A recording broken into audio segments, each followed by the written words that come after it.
cleaner, greener, and sustainable are the positive attribution of the electric vehicles. They are portrayed as the perfect replacement for petrol and diesel cars to reduce the burning of fossil fuels. The expansion of EVs has been seen as a dynamic solution to climate change combat.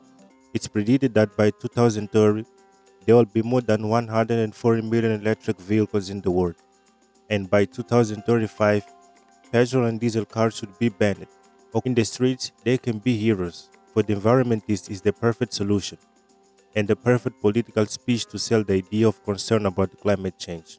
However, there are hidden facts presented by scientists and the media that have led people to rethinking the sustainability of EVs, mainly the child labor for battery production.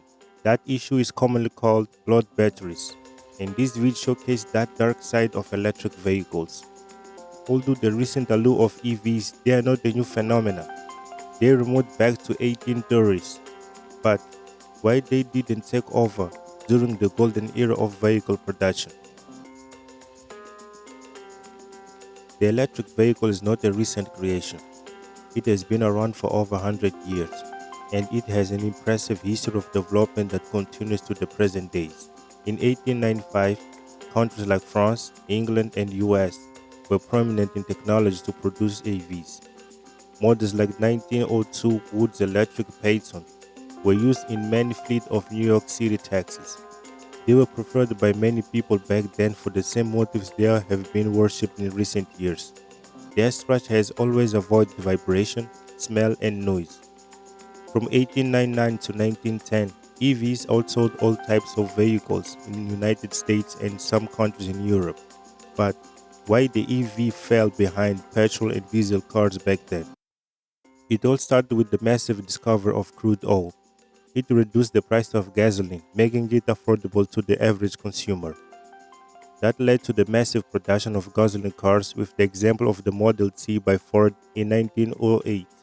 Either way, the improvement in internal combustion engines made gasoline vehicles more practical and affordable. Furthermore, the rapid development of gas stations across many countries made gasoline vehicles more convenient for long distance travel and daily use.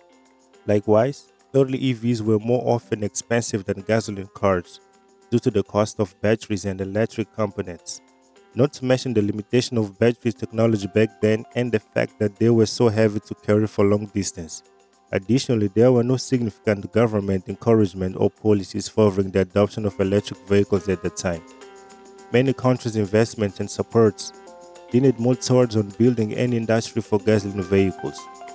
On the other hand, sociocultural concepts played a major role in the downfall of electric cars too, simply because gasoline vehicles were perceived as the more modern and powerful, appealing to the growing desire of speed and adventure. While early EVs were often marketed as easy-to-use and old-fashioned cars, by the mid-20th century, EVs were mostly forgotten. Environmental awareness and the oil crisis in the 1970s renewed interest in alternative fuels including electricity. That led to the resurgence of electric EVs, driven by technology advances and climate change concerns. Nevertheless, only the 21st century marked a significant comeback due to the better technology, policy support, and market acceptance. For instance, Tesla Motors, founded in 2003, played a crucial role in transforming public perception and demonstrating the viability of EVs with the high-performance models. After that, traditional companies like General Motors, Ford, Nissan, and Volkswagen have committed to electrification, introducing ranges of high-quality EVs. The evolution in battery performance and long life, the development of charging stations, and the efficiency of electric motors put them at the same level as combustion engines. All these attributes were supported by the fact that EVs are cleaner, greener, and sustainable, being that way ecologically friendly. But what politics and environmentalists don't talk about EVs? Batteries are the heart of electric vehicles, fundamentally determining their performance, range, cost, and environmental impact. The main materials of this battery is cobalt, a mineral resource that is widely found in Democratic Republic of Congo, or simply DRC. Children are part of the extraction. in deplorable condition that goes against human rights. 17% of cobalt used in EV batteries comes from DRC under child labor. The country is one of the most sustainable nations in Africa, has adopted artisanal mines with now 200,000 miners. It is estimated that 40,000 are children younger than 10 years. They enter dungeon tunnels without working clothes. They dig to get these materials with their bare hands.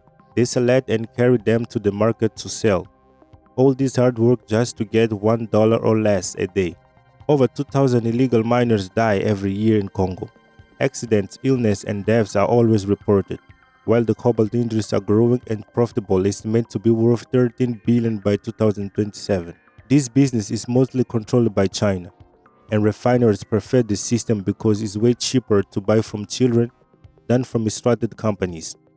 Likewise, this bad business is not so bad for the big fish, the electric car companies. Therefore, no actions are taken to stop deaths and human rights abuse in these areas. So, it seems that the climate solution introduced by EVs has to go through the human rights abuse, which company cars and environmental activists claim to be up against. Not to mention that during the production and refining of cobalt, carbon is still emitted, harming that way the environment. Is it worth having electric cars as heroes in the streets and villains through the production process?